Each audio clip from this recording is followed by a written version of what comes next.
Entramos en la semana número 9 del curso y esta semana nos corresponde revisar el tema de los estudios de casos y controles.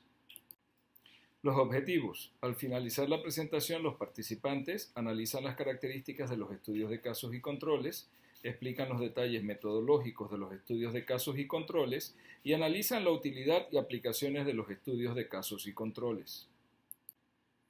Los temas a desarrollar, iniciamos definiendo qué es un estudio de casos y controles.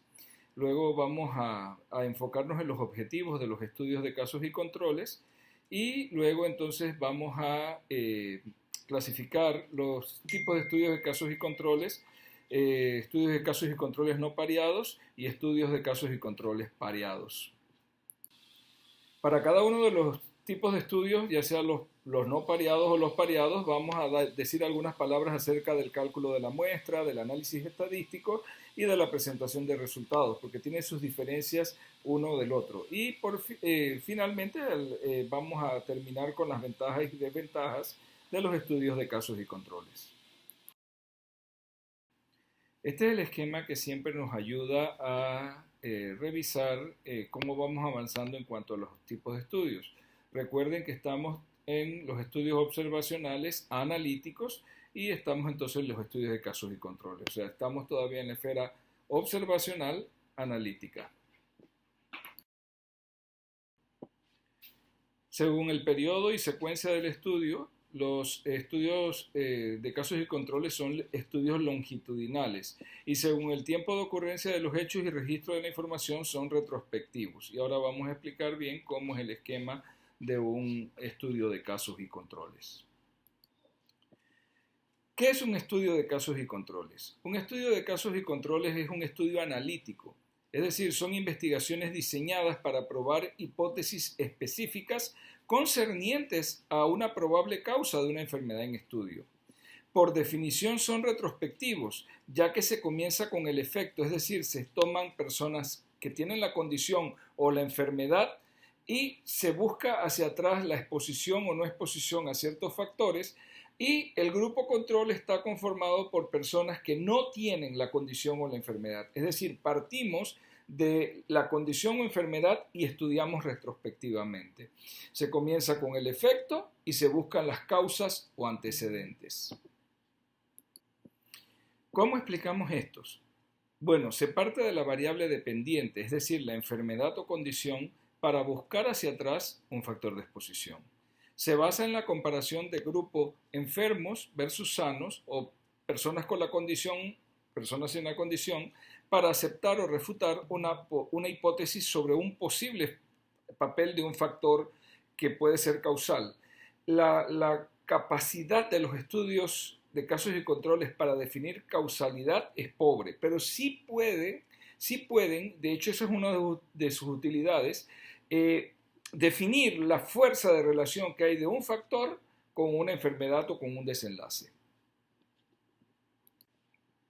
Y este es el esquema básico. A la derecha ustedes pueden ver que se clasifican a los pacientes según a las personas, a los sujetos, a las unidades de investigación, según sean enfermos o no, o tengan la condición o no.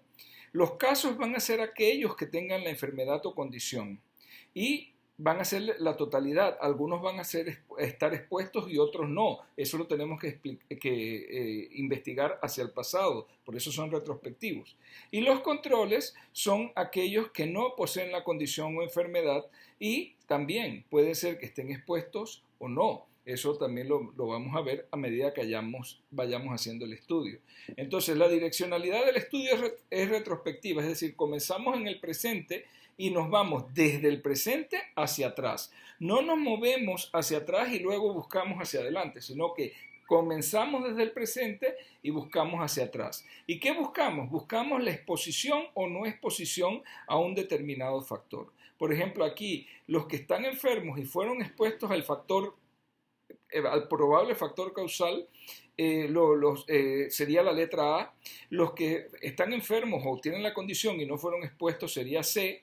Y acá entre los controles lo mismo, ¿no? Los que encontramos con exposición sería B y los que no tienen exposición sería D. Y luego esto se vuelca hacia una tabla tetracórica de la que hemos estado hablando en las clases previas, donde tenemos que utilizar entonces los casos expuestos sería A, casos no expuestos sería C, controles expuestos sería B y controles no expuestos sería D. Y esto nos da una tabla que luego tiene que verificarse su significancia estadística y trabajarse con ella para los cálculos estadísticos.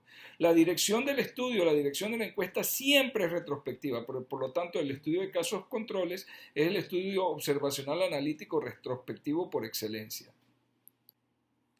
¿Cuáles son los objetivos de los estudios de casos y controles? El objetivo principal consiste en determinar factores de riesgo, o sea, la medida de la asociación o del riesgo de padecer una enfermedad cuando ésta se asocia a la presencia de una exposición. Generalmente son el primer enfoque entre los estudios analíticos para determinar si una característica personal particular o un factor del medio se relaciona con la ocurrencia de la enfermedad para probar una hipótesis. Por esta razón se les llama muchas veces el viaje de pesca, porque cuando uno hace un estudio de casos y controles no necesariamente tiene que hacerlo para estudiar una sola exposición, un solo factor. Como uno va a hacer el estudio y uno lo va a hacer utilizando la historia clínica del paciente y de repente entrevistas con los pacientes, con los sujetos de estudio, uno puede estudiar no solo un factor, sino que puedes estudiar varios factores y determinar cuál de ellos tiene una asociación positiva con la ocurrencia de la enfermedad o condición. Por esa razón muchos le llaman la expedición de pesca o viaje de pesca, porque cuando no conocemos los factores causales de una enfermedad, este tipo de estudios nos ayuda a encontrar aquellos que pueden estar relacionados y se puede hacer rápidamente.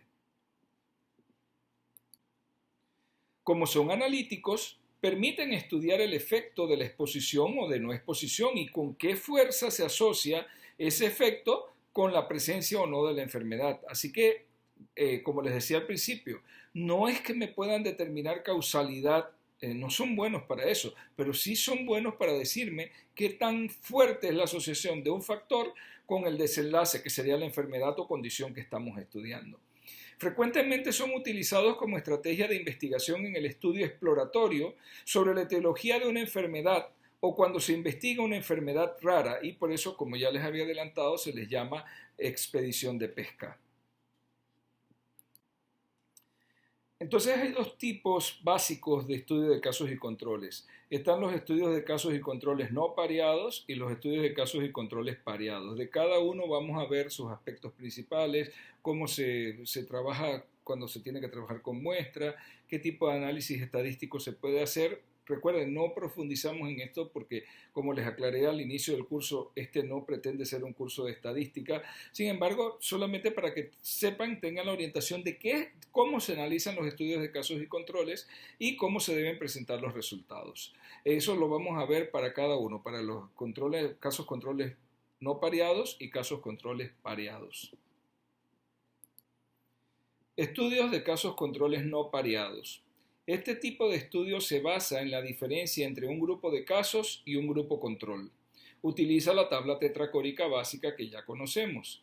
Los casos serán los individuos enfermos y los controles serán el grupo de individuos sin la patología y los clasificamos una vez hagamos el análisis histórico retrospectivo, cuáles estuvieron expuestos y cuáles no a un determinado factor. Entonces esta sería la tabla tetracórica básica de un estudio de casos controles no pareados. Tendríamos expuestos y no expuestos y acá arriba tendríamos los casos y los controles. También se puede poner al revés, es decir, poner acá los casos y los controles y acá expuestos y no expuestos. Para los efectos es lo mismo. Entonces tenemos los casos que estuvieron expuestos serían A, los casos que no estuvieron expuestos serían B, los controles expuestos serían B, C, los casos no expuestos, los controles expuestos serían B y los controles no expuestos serían D. Entonces, el total de casos sería la suma de A y C, el total de controles sería la suma de B y D, el total de los expuestos sería M1 y el total de los no expuestos sería M2 y la suma total sería N si trabajamos con todo el universo o N minúscula si trabajamos con una muestra. Y con base en esta tabla se debe calcular la significancia estadística de la tabla y se deben hacer los cálculos entonces de los indicadores estadísticos de relación, de asociación, que los vamos a ver ahorita más adelante. El cálculo de la muestra para los estudios de casos y controles no pareados. Una vez definidos con claridad los objetivos y métodos a utilizar en el estudio, el siguiente paso es la identificación de los casos o personas enfermas a estudiar. Existen algunos requisitos a definir para poder proceder a la obtención del número mínimo de la muestra. Recuerden que cuando se calcula la muestra, se calcula un número mínimo de sujetos de investigación que deben participar. Puede ser un poco más, pero no debe ser menos de ese número. ¿Qué se requiere para el cálculo de la muestra? El error alfa o error tipo 1 máximo que va a aceptar el investigador. Eso lo define el investigador. Generalmente se pone un error alfa del 5%. Por eso es que hablamos de 95% de confianza, porque estamos definiendo un error alfa o error tipo 1 en 5%. Y el error beta o error tipo 2 lo estamos definiendo aproximadamente, eso lo define el investigador también, casi siempre se usa 10%, puede oscilar entre 10 a 20%. ¿Qué es el error alfa? El error alfa es el error que surge de encontrar una relación que realmente no existe en la vida real. Es decir, que el estudio demuestra es la probabilidad de demostrar una relación que no existe en la realidad y por eso lo estimamos en un 5%, lo definimos en un 5%. ¿Qué quiere decir? Quiere decir lo contrario, que cuando encontramos una asociación y el estudio la demuestra, hay un 95% de confianza de que esa relación es real. Ese es el error alfa tipo 1. El error beta es el error que surge de no encontrar una relación que sí existe en la realidad, en la vida real, pero que el estudio no la demostró. Entonces, eso sería una relación que sí existe y no la pudimos demostrar. Ese es un poquito, el investigador puede ser un poquito más tolerable y más tolerante y lo puede definir en 10% con un límite hasta 20%. También debe definir para poder calcular la muestra la P0. La P0 es la proporción de expuestos entre los controles. Ese es un valor difícil de determinar porque es una aproximación y muchas veces no se conoce ese valor en la población en la que estamos trabajando. En esos casos hay que usar una proporción que podamos obtener, por ejemplo, de algún estudio similar sobre esa enfermedad y que se haya hecho en otro lugar. La R es el mínimo riesgo relativo que se espera encontrar entre las variables estudiadas. Tiene mucho que ver con la hipótesis que se plantea. Y el análisis estadístico en los estudios de casos y controles no pareados se requieren tres criterios. Primero, la significancia estadística. La significancia estadística se busca buscándole la significancia estadística a la tabla tetracórica. No se hace la significancia cuando ya se hicieron los cálculos. La significancia es la significancia de la tabla. Y para determinar si la tabla es estadísticamente significativa, generalmente se usa chi cuadrado. Y los indicadores estadísticos de fuerza de asociación se usa la desigualdad relativa o DR con su intervalo de confianza y con sus intervalos con nivel de confianza 95%. Uno dice el intervalo de confianza va de tanto a tanto. ¿Ve? Eso también tiene su manera de calcularse. No vamos a entrar a explicar eso porque les decía, eso es complejo. Generalmente ese tipo de cálculos lo hacen los programas estadísticos cuando uno pone la tabla tetracórica. Uno nada más le dice al programa, yo quiero trabajar con un error alfa de 5% y con un error beta del 10%, le da los datos que el programa exige y el programa inmediatamente le calcula la desigualdad relativa. Muchas veces cuando hay posibles factores de confusión, es necesario estratificar. Y vamos a explicar un poquito eso de los factores de confusión y por qué se hace necesario estratificar. Entonces, la fuerza de asociación en los estudios de casos y controles se establece a través del cálculo de la desigualdad relativa con sus respectivos intervalos de confianza. Y se usa la fórmula AD dividido entre BC, eso sale de la tabla tetracórica, pero ya les digo, la mayor parte de los programas estadísticos actualmente ya dan el resultado. ¿Cómo se interpreta? Si la desigualdad relativa es mayor de 1, se considera que existe una fuerza de asociación positiva, es decir, el factor puede ser un condicionante, puede ser un factor que esté detrás de la aparición de la enfermedad o condición. Si la desigualdad relativa es igual a 1, se considera que la variable no influye, es decir, la exposición es igual entre los enfermos y los no enfermos, así que ese factor no se consideraría. Y si la desigualdad relativa es menor a 1, se considera que la variable entonces es un posible factor protector, es decir, la exposición a esa variable podría disminuir el riesgo de padecer la enfermedad o condición. Así se interpreta entonces la desigualdad relativa en los estudios de casos y controles no pareados. ¿Y por qué es necesario estratificar? Generalmente se debe usar la estratificación cuando el investigador quiere controlar posibles variables de confusión que podrían estar influyendo y dando un falso valor de asociación cuando realmente no existe. ¿Por qué razón? Porque los sujetos estudiados son portadores de características variadas que deberían ser controladas en el estudio, y entonces esto requeriría ampliar la tabla tetracórica básica agrupando a los sujetos en varias categorías o estratos, no solamente por la exposición al factor que estamos estudiando, sino por otras características que tienen los sujetos de investigación. Entonces, se agrupa en categorías o estratos, y estas categorías o estratos se deben establecer según, por ejemplo, según el nivel de exposición, con el fin de estudiar la relación entre la dosis y el efecto. Y les voy a poner un ejemplo claro para que vean cómo es eso de dosis de exposición. Supongan que vamos a hacer un estudio con las personas que estuvieron expuestas a un accidente nuclear en una planta nuclear en X o Y ocasión.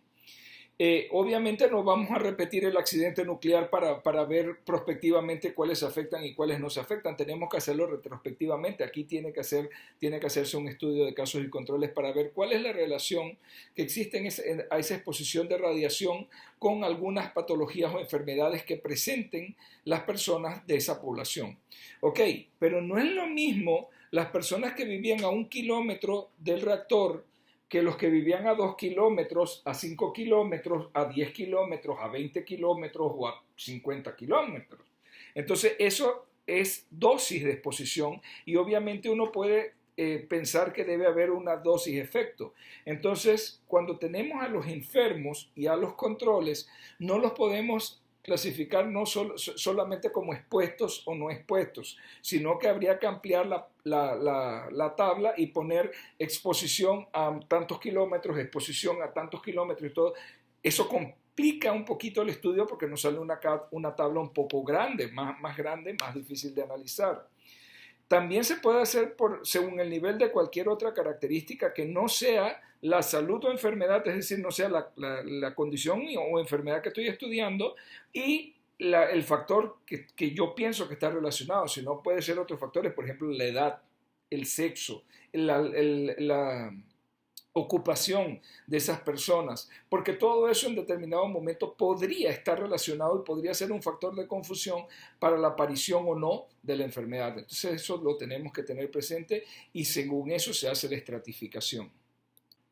Entonces, cuando estratificamos, no nos podemos quedar con la tabla que ya vimos al principio, la tabla básica, expuesto, no expuesto, casos y controles. Tendríamos que poner expuestos, no expuestos. Estrato número 1 sería quizás los que tuvieron más dosis de exposición, y ahí tendríamos casos y controles. Estrato número 2 serían los que tuvieran una menor dosis de exposición. Estrato número 3 los que tuvieron todavía una menor, y así podría ser varios estratos. Igual lo podríamos hacer, por ejemplo, por edad. En el estrato número 1 podría estar, por ejemplo, los que tienen más de 60 años. En el estrato número 2 podrían estar los que tienen de 40 a 59 años. Y en el estrato número 3 podrían estar los que tienen menos de 40 años. Por poner un ejemplo nada más, para que ustedes se den cuenta cómo tengo que estratificar para controlar posibles factores de confusión. Podría ser sexo también. En el estrato número 1, aquí nada más serían 2 estratos. En el estrato número 1 pongo los hombres, en el estrato número 2 pongo las mujeres. Entonces, ahí lo tengo que correlacionar si son casos entre hombres, casos entre mujeres, controles entre hombres. Esa es la manera de evitar que estas posibles variables de confusión nos alteren los resultados, y al hacerlo de esta manera estamos controlando esas variables de confusión. ¿Y cómo se presentan los resultados en un estudio de casos y controles no pareados? Pues se presentan en tablas con los resultados de los cálculos realizados en los análisis estadísticos. Como les decía, la mayor parte de los programas con los que se trabajan hoy en día dan directamente, incluso las tablas salen del programa, uno las copia del programa y los resultados. Debe indicarse la significancia estadística, es decir, el chi cuadrado que se calculó de la tabla debe indicarse, y debe indicarse las desigualdades relativas con sus respectivos intervalos de confianza. ¿Y qué diferencia tienen los estudios de casos y controles pareados con los no pareados? Ok, en estos estudios lo que se basa es en el apareamiento de un caso con un control según alguna variable que se desea controlar, por ejemplo, sexo, edad, etc. Se realizan estudios en donde se parea cada caso con varios controles, pero esos son mucho más complicados. O sea, los más sencillos es donde yo tomo un caso y un control donde ambos tienen no solamente enfermo no enfermo y expuesto no expuesto, sino que yo tengo que parearlo por otra condición que quiero controlar, que puede ser la edad o el sexo. Si quiero parear cada caso con varios controles, me daría más fuerza estadística, pero son muy difíciles de realizar porque hay que conseguir muchos sujetos. Entonces el análisis de los estudios de casos y controles pareados se basa en una tabla diferente. También es una tabla tetracórica, pero es diferente. ¿Por qué? Porque aquí analizo pares de sujetos de investigación. En cada par hay un caso y hay un control. Entonces, por ejemplo, yo tengo, ¿y por qué los pareo? Por un posible factor de confusión. Por ejemplo, vamos a dar el ejemplo como si fuera sexo. Cada caso debe tener un control con el mismo sexo, es decir, debe ser un par masculino-masculino, entonces, o femenino y femenino. Entonces, para el par número 1, digamos que el par número 1 era, el caso estaba expuesto y el control no era expuesto. Entonces ahí le agregamos un caso al B. Si ambos estaban expuestos, entonces se agrega un caso acá al A, porque fíjense que aquí hay expuesto y no expuesto para todos, para los casos y los controles, pero de manera diferente, porque trabajamos con pares. ¿Ok? Entonces A sería el número de pares que estaban expuestos, ambos expuestos al riesgo. Esos serían pares concordantes. Ambos estuvieron expuestos. Uno está enfermo, caso, y el otro es sano, control. B serían los casos discordantes, los pares discordantes. ¿Por qué? Porque en este caso el caso estuvo expuesto y el control no estuvo expuesto. Entonces los B serían los pares discordantes, donde caso expuesto y control no expuesto. Los C serían también discordantes, donde el caso no estuvo expuesto y el control sí estuvo expuesto.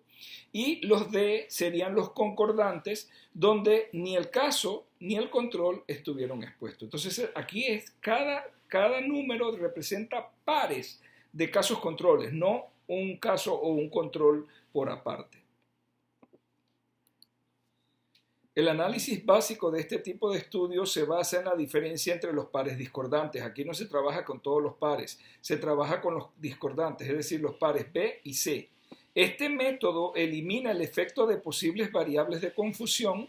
¿Y qué ventaja tiene? Aunque es un poquito más complicado diseñar la tabla, a la larga evita que se tenga que realizar estratificación porque estamos haciendo el pareo, se parean de acuerdo a la variable que queremos controlar. Entonces, la ventaja del estudio de casos controles pareados es que no se necesita hacer estratificación.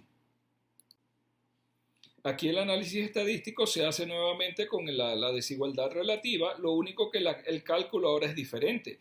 La desigualdad relativa se calcula ahora solamente con dividiendo los pares discordantes.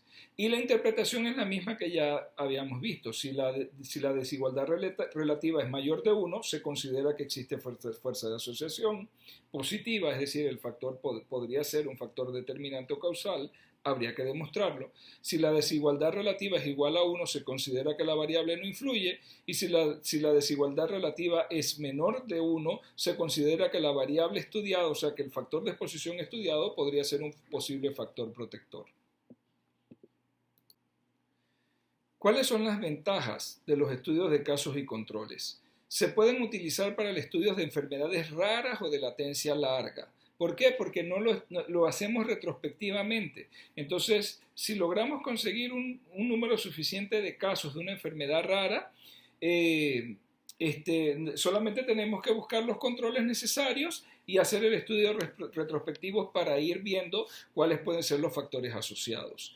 También cuando la latencia es larga, ¿por qué? Porque si la latencia es muy larga y hacemos un estudio prospectivo, ese estudio es muy cansón, darle seguimiento a las cohortes de pacientes hasta que desarrollen la enfermedad. Sin embargo, si lo hacemos retrospectivo, por mucho tiempo que haya pasado, eso lo podemos hacer rápido porque vamos a estudiar en la historia clínica, no tenemos que esperar un tiempo hasta que se desarrolle la enfermedad.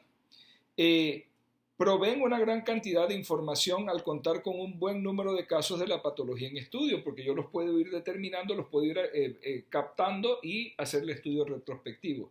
Destaca por su rapidez y se pueden realizar en poco tiempo y realmente son bastante baratos, no requiere gastarse mucho en su realización.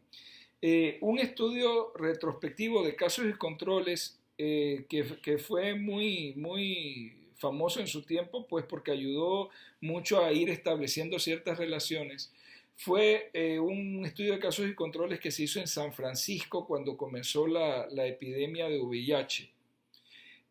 No se sabía cuando comenzaron los casos de hombres jóvenes, generalmente hombres que tenían sexo con hombres y que tenían una enfermedad rara, recuerden, se usa para enfermedades raras, nuevas que no conocemos, donde manifestaban un grado importante de inmunodeficiencia, lo que estaba condicionando entonces la aparición de enfermedades, de infecciones oportunistas y otras enfermedades de tipo neoplásico, pero relacionadas también con infecciones como el sarcoma de Kaposi.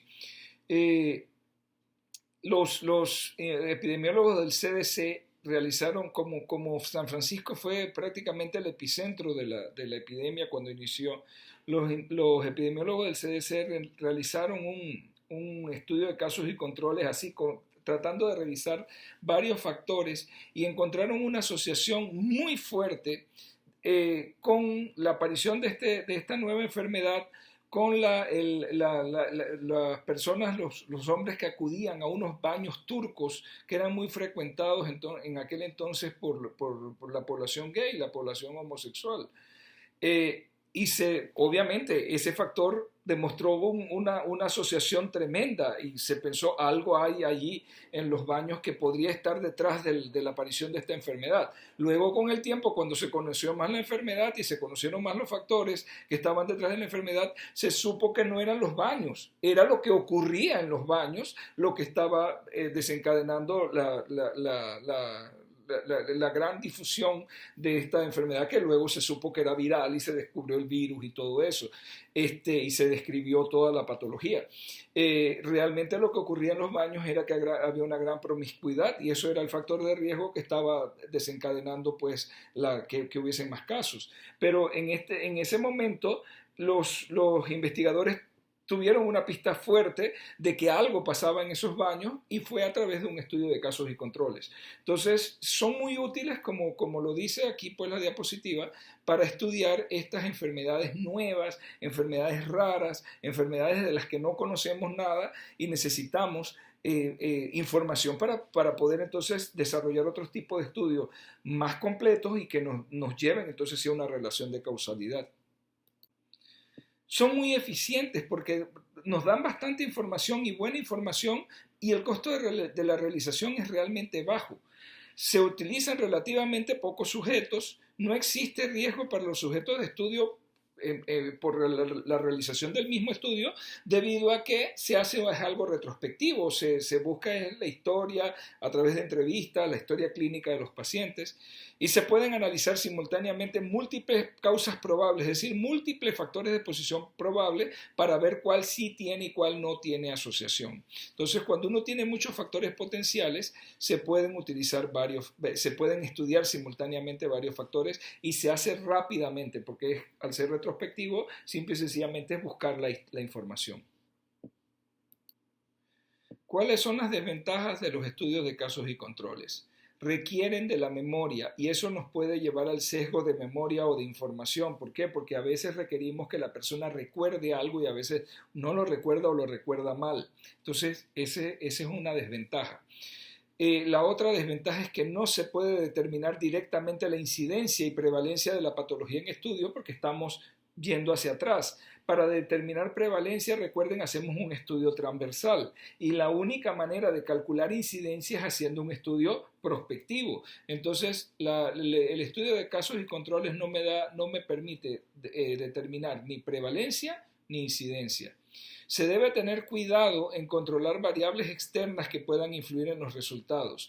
Y ya sea que hagamos por estratificación o que hagamos un estudio pareado, esa es la manera de controlar esas posibles variables de confusión.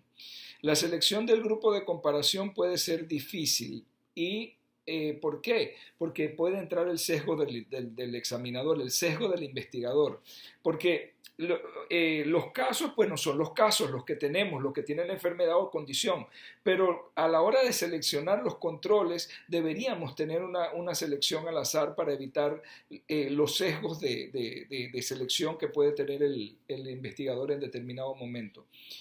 Ellos detallan una relación entre una enfermedad o condición y un posible factor relacionado. Sin embargo, ellos no detallan ni explican el mecanismo mediante el cual el factor de exposición produce la enfermedad. Ese no es su objetivo. Simple y sencillamente su objetivo es decirnos, este factor se relaciona fuerte con la enfermedad, pero no me dice cómo, ni cómo lo puede, ni qué es lo que está produciendo el problema. Si la exposición es rara, es mejor realizar un estudio de corte, es decir, un estudio prospectivo. ¿Por qué? Cuando la enfermedad es rara, es fácil encontrar los pocos casos que tengamos y buscar los controles. Pero si la exposición es rara, aunque yo tenga casos y tenga controles, cuando me voy atrás es posible que encuentre muy poca exposición tanto en los casos como en los controles, porque la exposición es rara. Cuando la exposición es rara, es mejor hacer un estudio de cohortes. Recuerden que el estudio de cohortes comienza con la variable independiente, es decir, la exposición. Entonces tomamos el grupo de expuestos y el grupo de no expuestos y lo seguimos hacia adelante, porque va a ser muy difícil encontrar personas expuestas, porque la exposición es rara. Entonces esa es una limitante. Cuando la exposición es rara, no debemos entonces hacer un estudio de casos y controles. Y bien, esta es la bibliografía consultada para la preparación de la clase. Entonces recuerden revisar el material complementario que hay que van a encontrar en el aula y para que puedan desarrollar entonces todo el material de la semana. Estaríamos entonces contactando la próxima semana. Hasta luego.